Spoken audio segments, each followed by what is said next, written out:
Bienvenue vraiment, frères et sœurs, nous sommes fiers de vous. Et le thème ce matin, c'est le sacrifice qui ouvre le ciel. Amen. Le sacrifice qui ouvre le ciel. Et vous êtes vraiment formidables. Nous sommes tellement fiers de vous. Oui. Si je pouvais me déplacer personnellement pour rencontrer chaque personne, chaque groupe ici, j'allais le faire. Mais Dieu merci, il y a le miracle de la technologie. On est ensemble, même virtuellement, c'est déjà formidable. Amen. Donc, frères et sœurs, souvenez-vous, dès la fin de l'année dernière, le Saint-Esprit m'a inspiré le désir de restaurer la civilisation chrétienne en Afrique francophone et bien sûr dans le monde. Nous sommes un mouvement de restauration, donc, et on a vu déjà depuis la fin de l'année dernière que la foi chrétienne n'est pas une religion. Non, non, non, non, non, non, non, non, non, non, non. Ça, c'est une erreur que Satan a véhiculée pour nous affaiblir. Nous ne sommes pas une religion, nous sommes une civilisation. Nous sommes la civilisation du ciel sur la terre. Amen. Et cette année, c'est l'année où la civilisation du ciel doit exploser partout sur notre territoire. Et nous avons les moyens de notre explosion et de notre expansion. Nous avons le Saint-Esprit, nous avons les anges avec nous, nous avons l'armée du ciel avec nous. Nous ne pouvons pas perdre cette bataille parce que celui qui marche avec Dieu gagne toujours. Amen, frères et sœurs. Dans la civilisation du ciel, justement, aujourd'hui, on va voir un aspect précis de cette civilisation. Et pendant les semaines et les mois qui viennent, on va parler beaucoup de notre civilisation. Parce que le peuple de Dieu périt et ne grandit pas par manque de connaissances.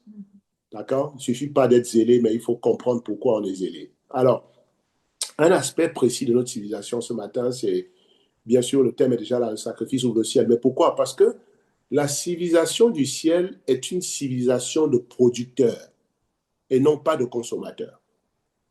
Ça, déjà, on doit se mettre ça dans l'esprit parce que dans le monde, tout le monde attend de recevoir. C'est d'ailleurs pour ça qu'il y a des guerres, il y a des conflits, il y a la jalousie. Quand vous entendez qu'il y a des bruits de guerre, il y a des batailles dans une famille, c'est cet esprit de consommateur qui crée les conflits et qui appauvrit les gens tout le temps. Parce que le consommateur veut prendre ce que l'autre a. C'est ça un consommateur. Pourquoi? Parce qu'il vit toute sa vie pour recevoir. OK? Et la civilisation du ciel, Jésus l'a décrite en un verset profond quand il dit il y a plus de bonheur à donner qu'à recevoir. Vous voyez que c'est exactement ça, la marque déposée de la civilisation du ciel. Dans la civilisation du ciel, il y a plus de bonheur à donner qu'à recevoir. Ça veut dire qu'on ne peut pas être heureux en tant que disciple si on n'est pas un donneur. Amen. Donc, je prie ce matin que chaque personne dans ce groupe intentionnellement devienne un donneur, un producteur pour ta propre destinée. Si tu veux gagner cette course avec Dieu et rentrer dans les miracles et les promesses extraordinaires que notre civilisation regorge pour ses enfants, tu dois absolument passer de la mentalité de donneur, de receveur à donneur, de consommateur à producteur. OK? Les consommateurs seront toujours pauvres. Toujours pauvres. Parce qu'ils dépendent de la charité des autres. OK? Il n'y a pas de place dans le royaume de Dieu pour les consommateurs. Le royaume de Dieu est un royaume de producteurs. On prend plaisir à donner. Donnez et il vous sera donné. Vous voyez que dès que vous pensez comme ça, vous allez voir, il y a une série de passages bibliques qui vont s'aligner sur le thème. D'accord? Les principes de Dieu sont comme des aimants. Dès que tu comprends ça, vous voyez que toute la philosophie, toute la doctrine de Dieu de Genèse, Apocalypse s'aligne sur les principes du ciel. Parce que c'est le Saint-Esprit qui a inspiré la Bible de Genèse, Apocalypse. Ce n'est pas une contradiction. Donc, on est donné et vous sera donné. Une bonne mesure, secouée, qui déborde, sera déversée dans votre sein. Et bien sûr, c'est comme ça que Dieu veut que nous soyons. Jean 10, verset 10, qu'est-ce que Jésus dit? Je suis venu afin que mes brebis aient la vie. Et qu'elle est en comment? En abondance. Cette civilisation regorge des ressources de l'univers. Il n'y a personne dans l'univers capable de bénir comme Dieu bénit. Et il a des richesses qu'on ne peut même pas imaginer. Donc nous sommes une civilisation de producteurs et seuls les producteurs vont recevoir. Amen. Parce que c'est les producteurs qui sont des canaux de bénédiction pour les nations. Donc ce mois-ci, frères et sœurs, je vous donne le Saint-Esprit, après avoir prié, ce matin, le Saint-Esprit m'a mis à cœur de baptiser le mois de mars, le mois du sacrifice vivant. Wow. le mois de mars 2026 dans chaque discussion biblique.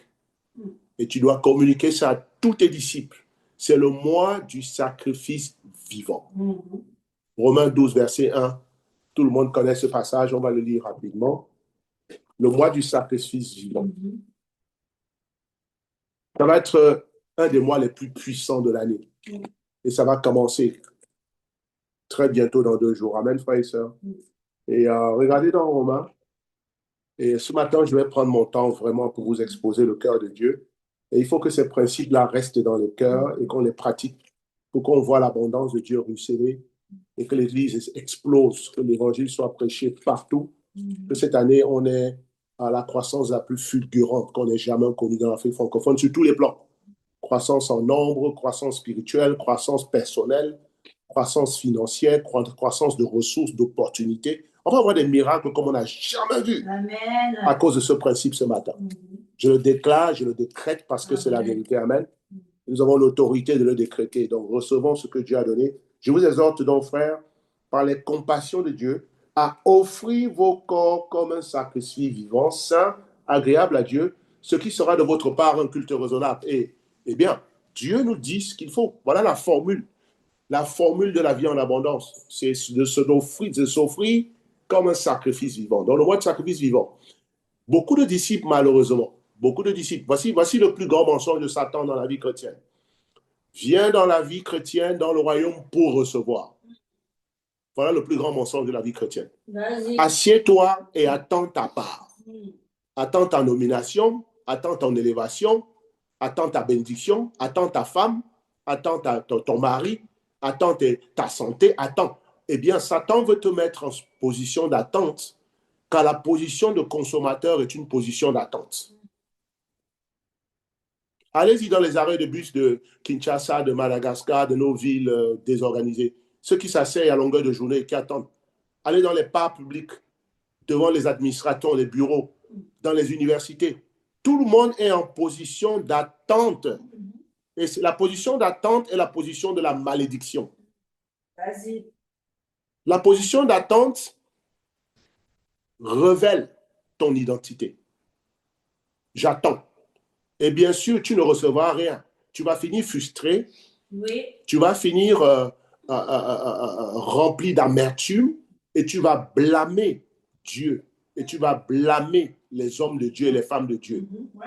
Et bien sûr, à la fin, quand tu es en position d'attente, puisque ta vie sera misérable, la position d'attente n'est jamais une position qui nous connecte aux ressources du ciel. La position d'attente ne te connecte jamais aux ressources du ciel. Et par conséquent, tu vas t'asseoir et ceux qui se sont connectés en position de donneur vont s'étendre, vont grandir. Et toi qui es en position de réception et de consommateur, tu seras dans la jalousie, dans l'envie, dans la convoitise toute ta vie, avec le cœur rempli de mauvaises attitudes. Pourquoi ça arrive à un tel pas à moi? Pourquoi? Et en fin de compte, tu vas devenir une des armes les plus redoutables de Satan pour détruire le royaume. Vas-y. Donc ne jouez pas à vous mettre en position d'attente parce que votre vie sera utilisée par le diable pour combattre Dieu. Et bien sûr, Dieu va écraser la rébellion. Donc beaucoup de dirigeants et de disciples, malheureusement, donc justement, parce qu'ils sont en position d'attente dans leur mentalité, ils sont descendus de l'autel du sacrifice. Au moment du baptême, tout le monde est posé sur l'autel du sacrifice. Il dit, offrez-vous sur l'autel de Dieu comme des sacrifices vivants. Il est impossible de se baptiser dans le royaume de Dieu sans être offert sur l'autel. Dès que tu dis Jésus est Seigneur, je crois qu'il est mort, enterré, ressuscité le 3e jour pour le pardon de mes péchés. Dès que tu nais de nouveau, tu es placé comme une brebis sur l'autel du sacrifice. C'est ça le baptême. Amen. Être baptisé dans le royaume, ça veut dire être placé sur l'autel du sacrifice comme un sacrifice vivant. Ça veut dire que dès ta nouvelle naissance, Dieu a brisé la malédiction de la réception, de la mentalité de consommation. Il t'a offert à Dieu. Jésus t'offre au baptême à Dieu comme un sacrifice vivant, comme un petit agneau qui bêle sur le sacrifice, sur l'autel. Mais, dès que tu es... Voilà pourquoi les anges se réjouissent. Parce qu'un nouvel agneau est né, placé sur le sacrifice, mais sur l'autel du sacrifice. Mais maintenant, qu'est-ce qui se passe après? C'est qu'après quelques temps, quelques semaines, quelques mois, on commence, comme Romains 12:2 dit quoi? Ne vous conformez pas au siècle présent. Mais petit à petit, au lieu de regarder vers le ciel, vers la nouvelle civilisation, de renouveler son intelligence, d'avoir les habitudes du ciel, de penser comme le ciel, de se mettre en position de gloire, d'être connecté à la croix, d'être connecté au Saint-Esprit, d'être connecté à la parole, de changer de mentalité. Petit à petit, au lieu que les disciples ressemblent de plus en plus à leur Père céleste, les disciples commencent à descendre de l'autel du sacrifice parce que le monde les attire. Wow. Vas-y. Dans le temps qui passe, ne te garde pas automatiquement sur l'autel du sacrifice où tu as été positionné à ton baptême. Ce n'est pas automatique. Rester sur l'autel du sacrifice est une décision quotidienne. Ça doit être intentionnel, ça doit être une volonté propre, parce que le monde nous tire à descendre de l'autel pour qu'on retrouve la position de consommateur, la position de ceux qui se plaignent tout le temps. Non, non, non, non, non, non, non, non. Donc, rester sur l'autel n'est jamais automatique, c'est une décision personnelle. Amen, frère et sœurs. Et par conséquent, puisque beaucoup de disciples descendent de l'autel après leur baptême, qu'est-ce qui se passe? Ils perdent le feu. Ils ferment la porte au feu du ciel. Ils éteignent la connexion avec le ciel. Et par conséquent, le feu diminue au fur et à mesure. N'avez-vous pas remarqué qu'au fur et à mesure que le temps passe, Satan veut détruire votre feu, Satan veut détruire votre passion, Satan veut détruire votre zèle? N'avez-vous pas remarqué ça? Que c'est ça qui est naturel en réalité. Que si on raconte l'histoire de chaque disciple, vous allez voir qu'avec le temps, la tendance n'est pas d'avoir plus de feu. La tendance est d'avoir moins de feu, moins de cœur, moins de zèle, moins de désir d'obéir, moins de désir d'évangéliser, moins de feu pour donner à Dieu, plus d'égoïsme, moins de zèle pour prier, moins de zèle pour lire la Bible, plus d'orgueil qui augmente, plus d'arrogance qui rentre dans les cœurs. N'avez-vous pas remarqué que c'est une tendance plus ou moins naturelle? Si tu ne fais rien, on commence chaud et on finit froid. N'avez-vous pas remarqué ça? On ne rentre pas à la porte d'entrée du ciel, mais on sort par la porte de l'enfer. Beaucoup chutent dans la foi parce que c'est une décadence que Satan programme dès ton baptême. Parce qu'il ne veut pas que tu sois un élément que le Père va utiliser pour combattre son royaume. Il ne veut pas que tu sois béni. Donc voilà pourquoi aujourd'hui, même parmi nous dans ce groupe, beaucoup de dirigeants ont perdu leur feu parce qu'ils sont descendus de l'autel du sacrifice. Il y a beaucoup de dirigeants aujourd'hui qui devraient être des soldats d'élite dans l'armée de Dieu. Assez de temps est passé pour que tu deviennes, ma soeur, ma fille, une combattante d'élite dans l'armée. Mais que fais-tu donc du côté des perdants? Que fais-tu donc du côté de ceux qui se plaignent tout le temps? Que fais-tu donc du côté des mécontents? Du côté des ingrats qui n'ont pas de reconnaissance? Tu fais quoi là où ton destin n'est pas? Qui t'a envoyé là-bas? Tu as quitté l'autel où ton destin était programmé pour la gloire. Christ n'est pas mort pour rien. Et puis maintenant, tu vis dans l'autel de la routine. La routine. Oh, il y a un nouveau culte. Oh, il y a une nouvelle réunion. Oh, c'est encore un culte. Oh, c'est encore une réunion. Oh, on va encore évangéliser. Oh, on va encore me demander ma collecte. Oh, oh. Si ton cœur parle ce langage, ce que ton cœur a appris l'alphabet de l'enfer. Tu es en train d'apprendre un nouvel alphabet qui n'est pas dans ton code de génétique spirituelle. Ton ADN a été transformé au baptême pour que tu sois un vainqueur. Est-ce qu'un vainqueur pense comme tu penses? Ce matin, pose-toi cette question. Est-ce que les pensées qui me gouvernent aujourd'hui sont les pensées d'un vainqueur? Est-ce que mes actes que je pose aujourd'hui sont les actes d'un vainqueur? Il est l'heure ce matin, il est l'heure, et la trompette vient de sonner. C'est le mois du sacrifice vivant. Eh bien, je décrète qu'en Afrique francophone, tous les dirigeants et tous les disciples remontent sur l'autel où ils sont nés en Christ. Amen. Si on est d'accord avec moi, on dit Amen.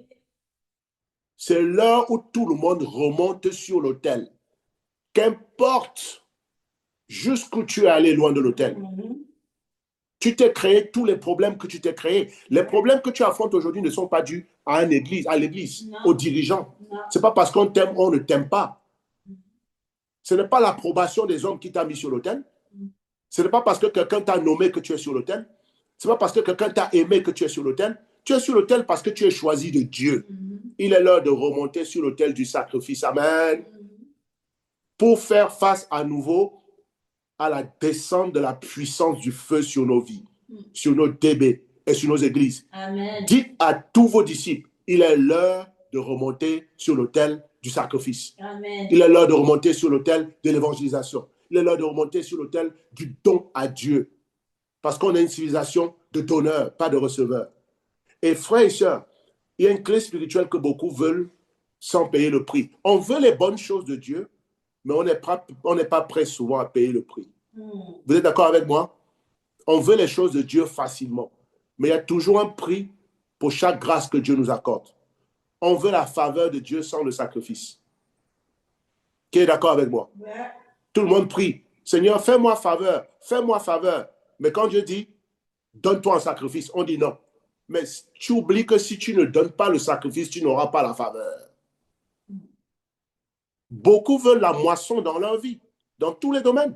On veut la moisson spirituelle. On veut la croissance de nos bébés. On veut porter du fruit. On veut la moisson dans nos finances. On veut la moisson dans notre santé. Mais beaucoup n'aiment pas s'aimer. Dites-moi alors quel est ce cultivateur qui va avoir une grande récolte, mais qui n'aime pas la semence? Vas-y. Qui est ce fermier, ce cultivateur qui n'aime pas la semence, mais qui adore la récolte? Mais il va mourir pauvre. Parce que autant tu aimes la récolte, il faut que tu aimes la semence. Et beaucoup veulent le feu sans l'autel. Voilà le problème de l'Église aujourd'hui. On veut le feu sans l'autel. Mais dans toute l'Écriture, il y a un principe spirituel inébranlable. C'est ton sacrifice qui parle à Dieu. C'est ton sacrifice qui déclenche le feu du ciel. Vas-y. Pas tes plaintes, pas tes murmures, pas tes complaintes. Beaucoup d'entre nous pensent qu'on fait pitié à Dieu. Si on se plaint trop, si on se roule par terre, si on dit je ne veux plus lire, je ne vais plus venir au culte, ma formatrice m'a blessé, mon formateur m'a blessé, on ne m'a pas traité comme je mérite. Il y en a qui arrivent au culte, le visage est serré, tu as perdu ta joie et tu portes la tristesse comme un masque pour qu'on te remarque. Et tu penses que quand tu rentres comme ça, devant l'arche de l'alliance, devant le trône de Dieu, Oui. Tu penses que Dieu te remarque facilement, hein? Oh, regarde, Dieu voit comment je fais pitié, je suis mal coiffé, je me traîne pour arriver au culte, je ne suis même plus propre qu'avant, je porte des sandales pour aller à l'église, pour que tout le monde voit que je suis malheureux. Ta pitié ne touche pas Dieu, seul ton sacrifice le touche. Vas-y. Je veux éradiquer ça ce matin, cette plaie et ce mensonge parmi nous. On doit être le peuple le plus joyeux de la terre. Tout le monde est d'accord avec moi, on dit Amen. La pitié ne touche pas Dieu. Il n'est pas un Dieu qui est touché par la pitié. Il est touché par ton sacrifice. C'est ton sacrifice qui parle devant Dieu. C'est ton sacrifice, cher fils et fille spirituelle. Après près de 40 ans de ministère et de marche avec Dieu, ce que je vous dis est vrai. C'est biblique. Vas-y. C'est ton sacrifice qui attire l'attention de Dieu. Et aucun homme ne va te bénir. Ton avenir ne dépend d'aucun homme. Fut-il Abraham, Moïse, fut-elle Déborah? Cette histoire de c'est les dirigeants. Les dirigeants ne m'ont pas fait ceci. Tu n'as rien compris. Vas-y. C'est ton sacrifice. Même dans le secret, Dieu voit ton sacrifice. Oui. Et c'est ça qui attire son attention. Amen. Abel a eu la faveur de Dieu parce que son sacrifice a attiré l'attention de Dieu. C'est ça. Caïn n'a pas eu la faveur de Dieu parce que son sacrifice aussi a attiré l'attention de Dieu. Donc, tout sacrifice, bon ou mauvais, attire l'attention de Dieu. La question aujourd'hui, c'est quelle est la qualité de ton sacrifice? Vas-y. La question, c'est pas est-ce que mon Dieu est puissant. La question, c'est quelle est la qualité de ton sacrifice? Parce que c'est le sacrifice qui provoque l'intervention divine. L'intervention divine. Amen. Malachie 3, verset 10. Regardez ce que la Bible dit ici clairement. Apportez, Malachie 3, verset 10. Le feu de Dieu est en train de descendre sur ce groupe. Amen. Malachie 3, verset 10. Apportez à la maison du trésor toutes les dîmes. Soulignez toutes les dîmes. Et puis il dit, mettez-moi de la sorte à l'épreuve. C'est le seul passage biblique où Dieu dit de le mettre à l'épreuve. En général, la Bible dit de ne pas tenter Dieu. Mais Dieu dit non, volontairement. Je vais vous démontrer un point. C'est une civilisation de producteurs. Apportez. Il n'a pas dit prenez. Il n'a pas dit recevez. Il n'a pas dit venez à la maison du trésor pour recevoir vos bénédictions. Ce n'est pas ce qu'il a dit. Il n'a pas dit venez à la maison du trésor pour recevoir votre part. Non. Il a dit venez et apportez. C'est un verbe qui identifie les producteurs, pas les consommateurs. Mettez-moi de la sorte à l'épreuve. Et puis il dit quoi? Quelle est la promesse qui est attachée à une vie de sacrifice? Vous verrez si je n'ouvre pas pour vous les écluses des cieux et que je ne vous inonde pas de bénédictions en surabondance à telle enseigne que vos greniers ne soient pas capables de contenir les grâces qui descendent du ciel. Waouh! C'est extraordinaire. Dieu n'est pas un homme pour mentir. Pourquoi fais-tu comme tu n'entends pas ce que je dis? Maintenant, tu dois adapter et coloniser ton propre cœur et tes propres émotions. Parce que ton propre cœur et tes propres émotions peuvent te disqualifier de cette promesse. Vas-y.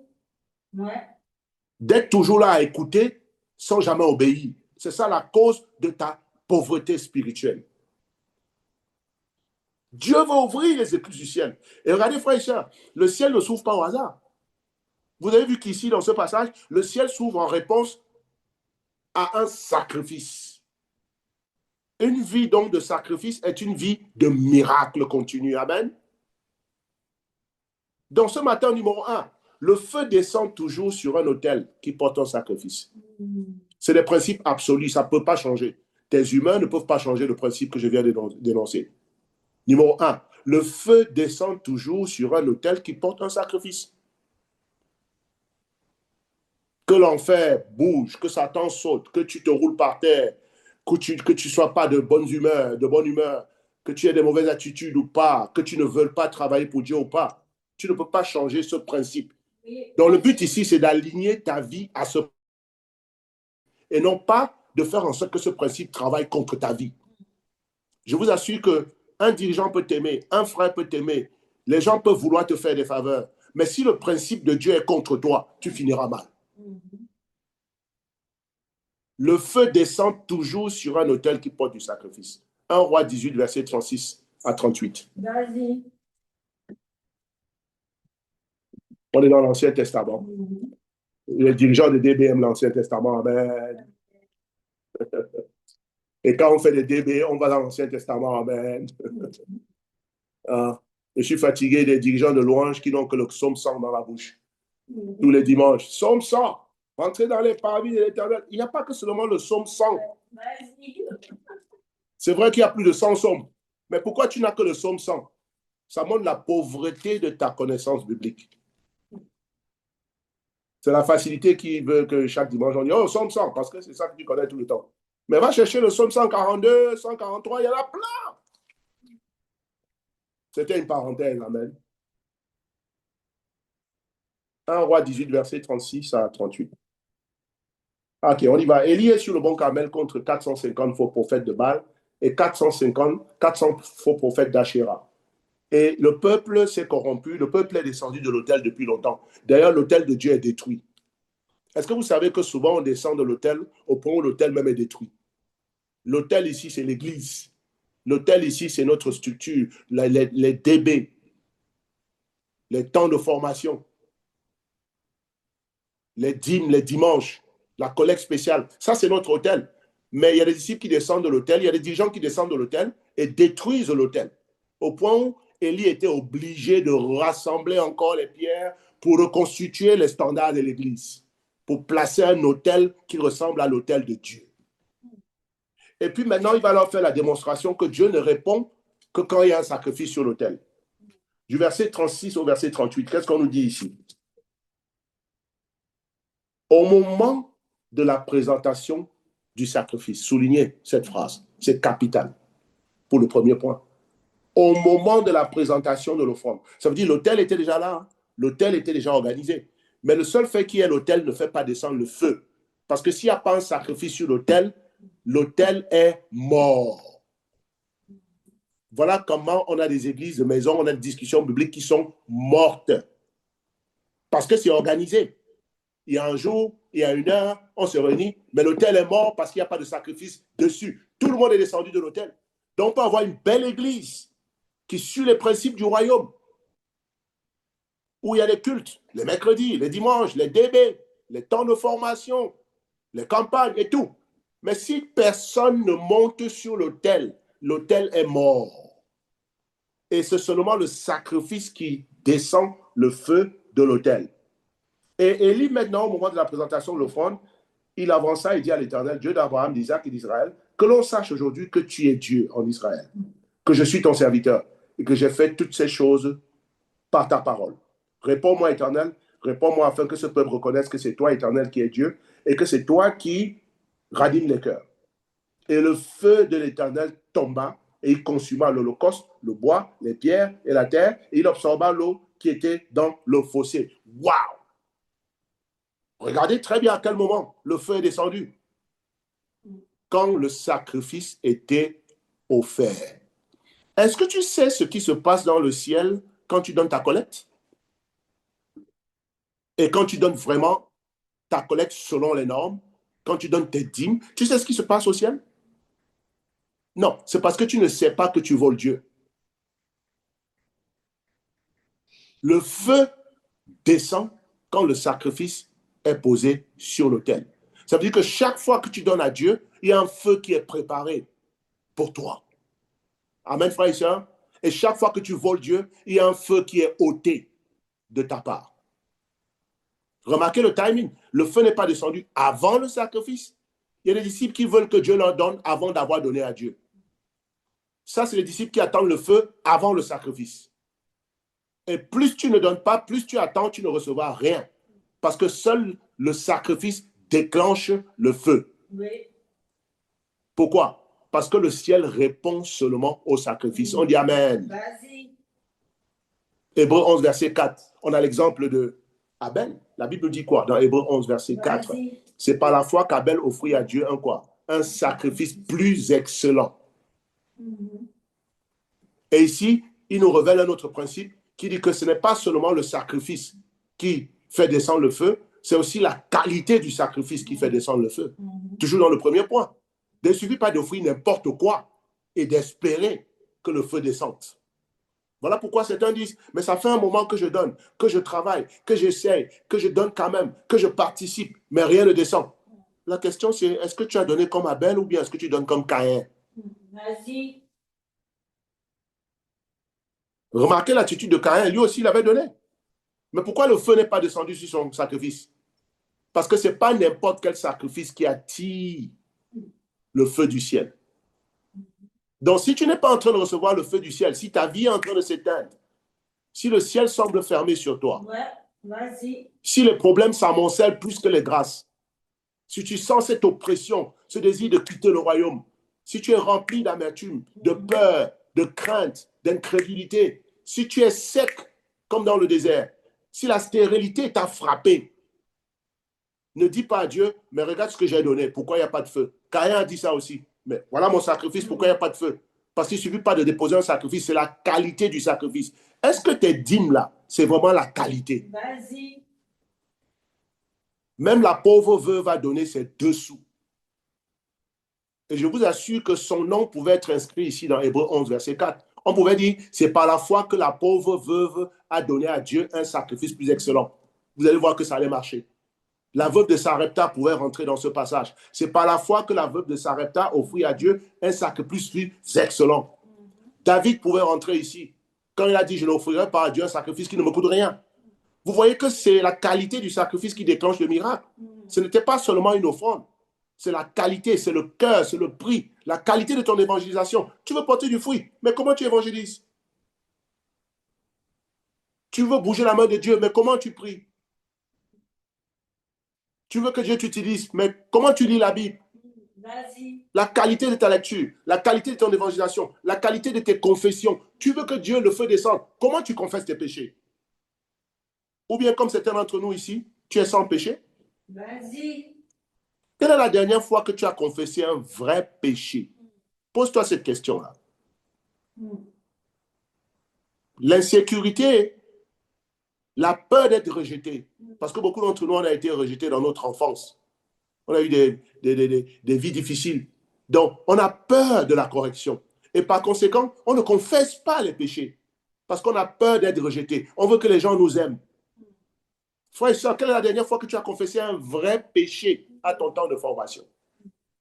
Tu as dit, je suis égoïste. J'ai vu l'orgueil dans mon cœur. J'ai été arrogant. J'ai menti.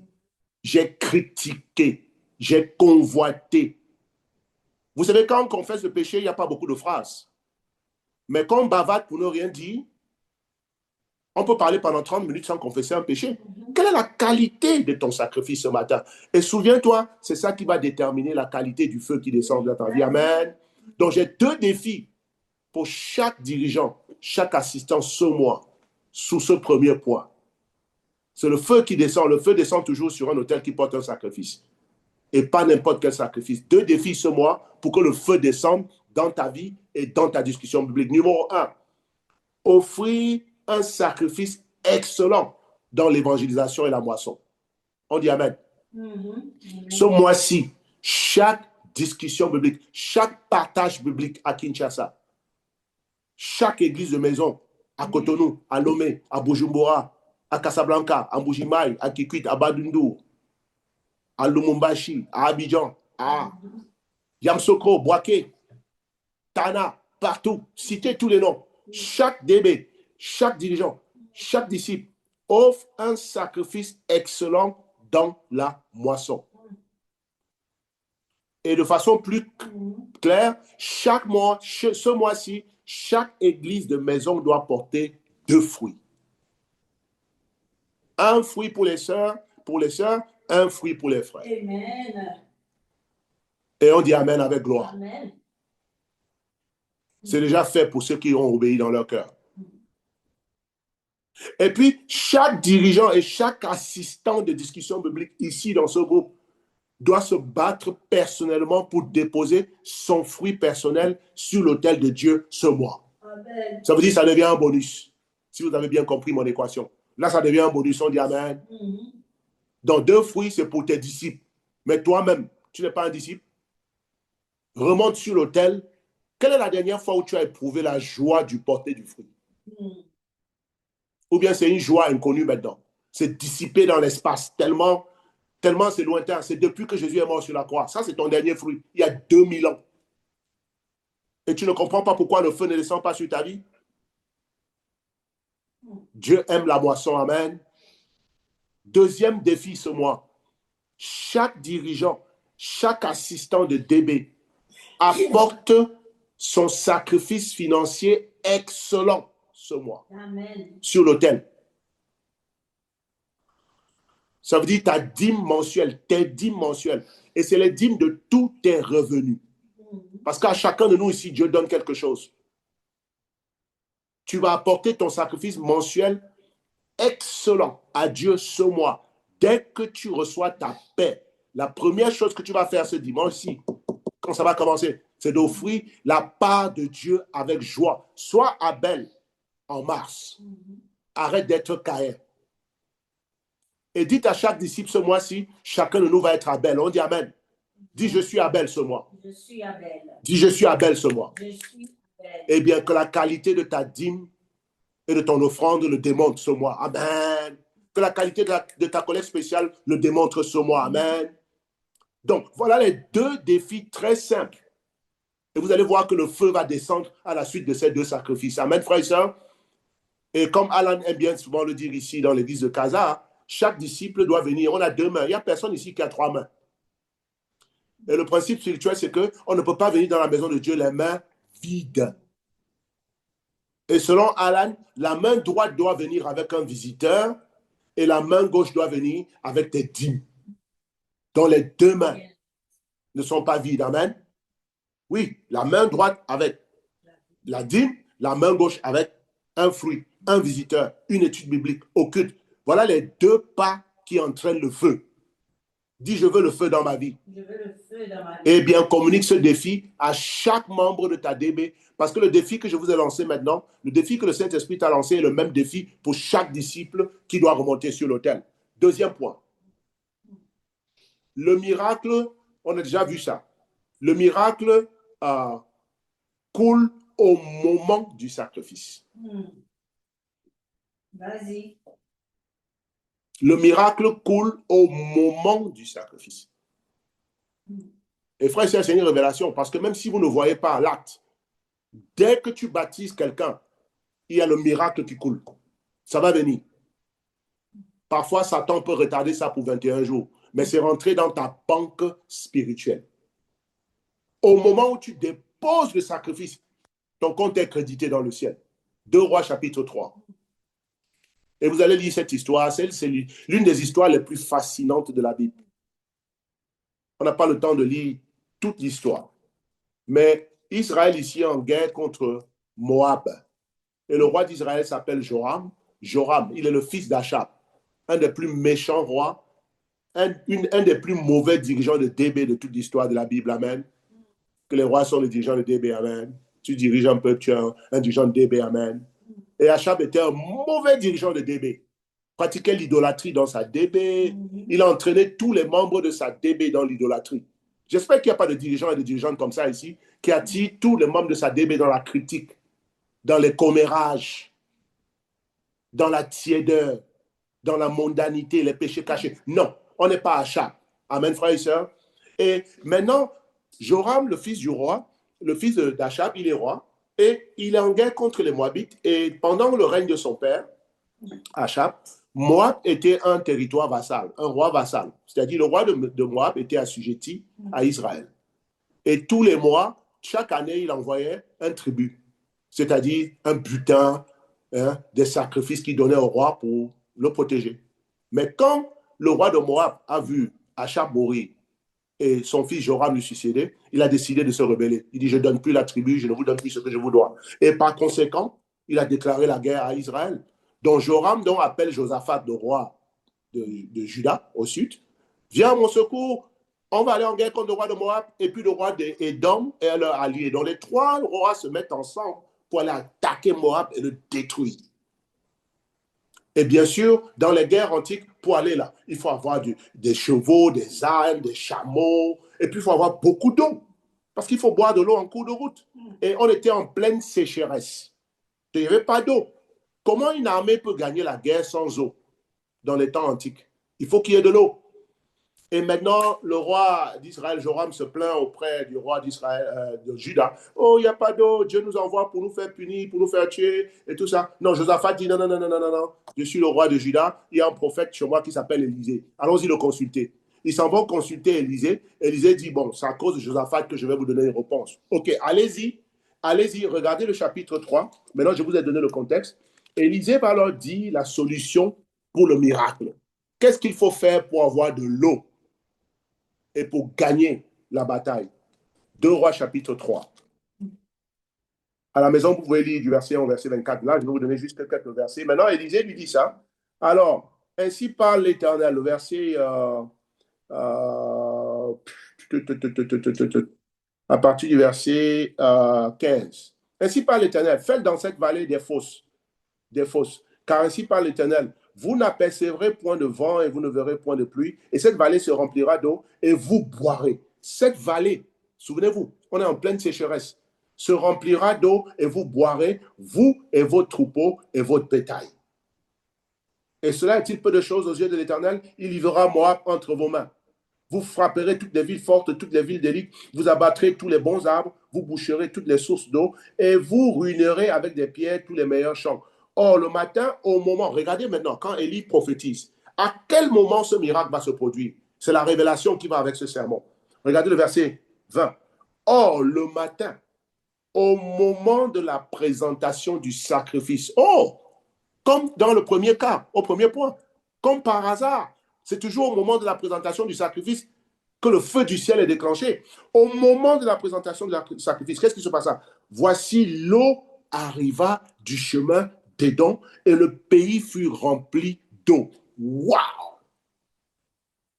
Le sacrifice qui déclenche les eaux du ciel. C'est de ça qu'il s'agit, civilisation du ciel ici, frères et sœurs.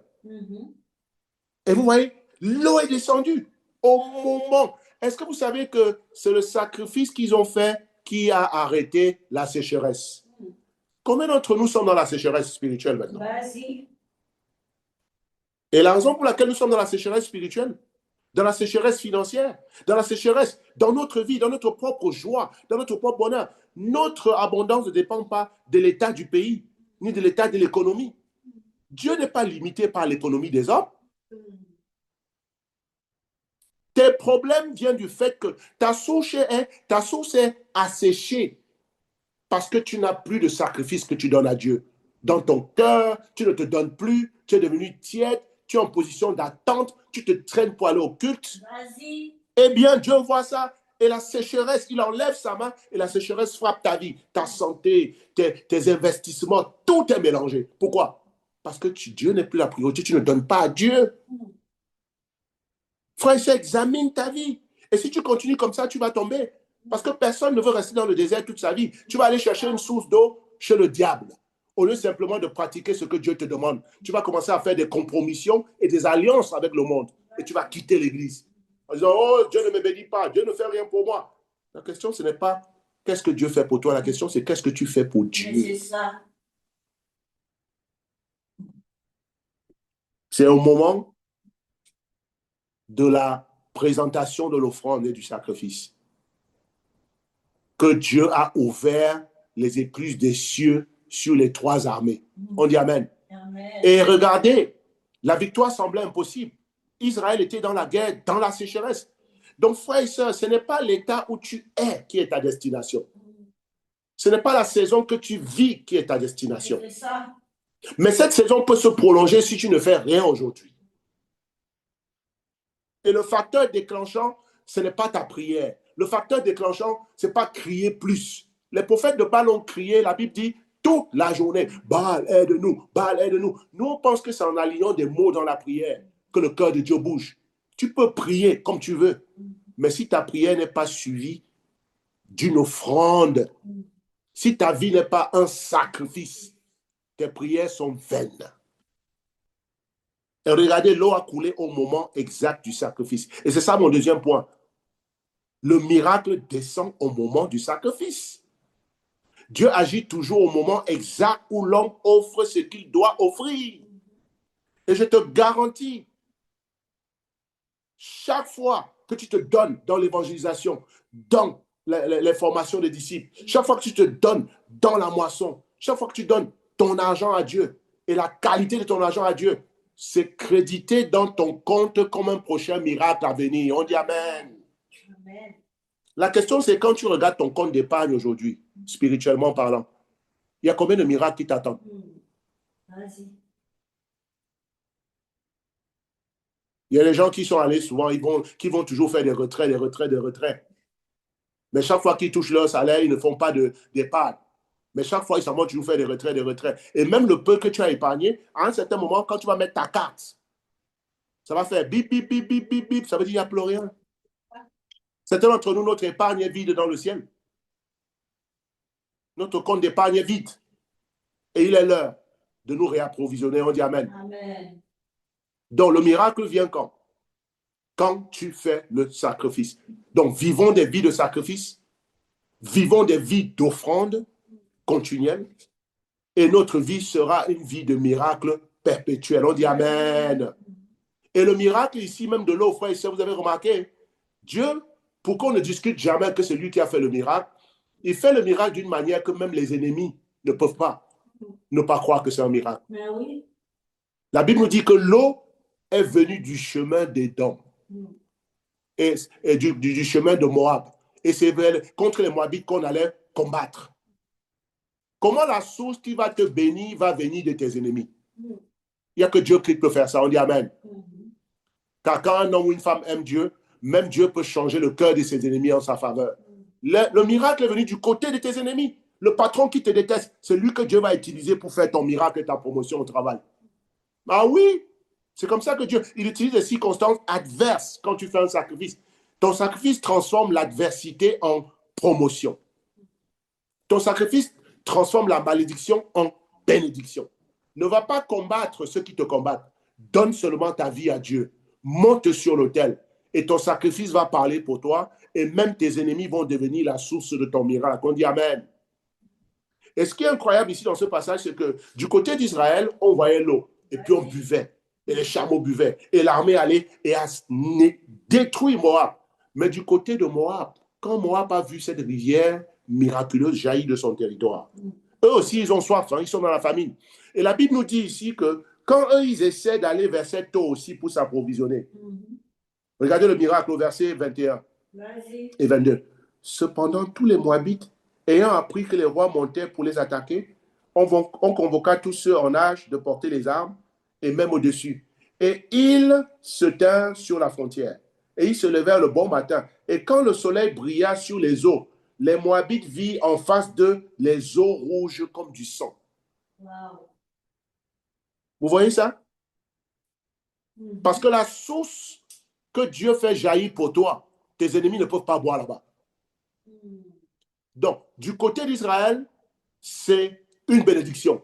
Wow. Mais du côté de Moab, qui n'obéit pas à Dieu, c'est une malédiction. Quelle est la leçon ici? Ton miracle devient un jugement contre tes ennemis. Et on dit Amen. C'est comme ça que Dieu travaille. Ton miracle qui va couler dans ta vie, même parfois venant de tes ennemis, ne bénis pas tes ennemis, même si ça vient d'eux. Et par conséquent, ton miracle chez toi devient une malédiction et un jugement contre tes ennemis. Ils ne pouvaient pas boire cette eau. Comme Israël, Dieu a changé l'eau. Une des plaies avec laquelle Dieu a frappé Israël, c'était quoi? L'Égypte. L'eau du Nil transformée en sang. On ne peut pas boire. On ne peut pas boire. Donc les Moabites ne pouvaient pas boire. Et par conséquent, ils étaient battus, ils étaient détruits. Donc ce matin, frères et sœurs, même tes obstacles peuvent devenir un canal de ta provision. Wow. Tes obstacles, tes adversités, tes problèmes. Ne laisse pas ça te décourager. Parce que Dieu n'est pas impressionné par la taille de tes obstacles. Ça peut devenir un canal de tes provisions. Occupe-toi seulement de rester sur l'autel, de vivre comme Dieu demande, d'être productif, d'être fructueux, de multiplier ta DB par 3 cette année. Occupe-toi à donner et à faire donner à Dieu. Et transforme ta discussion biblique et ton église de maison en une bénédiction pour Dieu. Amen. Et tu vas voir ce que Dieu va faire cette année, à commencer par ce mois. 2 fruits par DB, 1 fruit par dirigeant et par assistant, et toutes les dîmes et toutes les offrandes et toutes les collectes spéciales sur l'autel du sacrifice ce mois, et observer Dieu ouvrir les écluses des cieux sur l'Afrique francophone et sur nos vies, et d'une manière qu'on ne peut même pas contenir, en santé, en joie, en promotion, en fruits, en vie en abondance. Et on applaudit tous le Seigneur pour la victoire éclatante qu'il nous a donnée, parce que nous allons faire notre part. Dieu fera sa part. À Dieu soit rendu toute la gloire. Amen.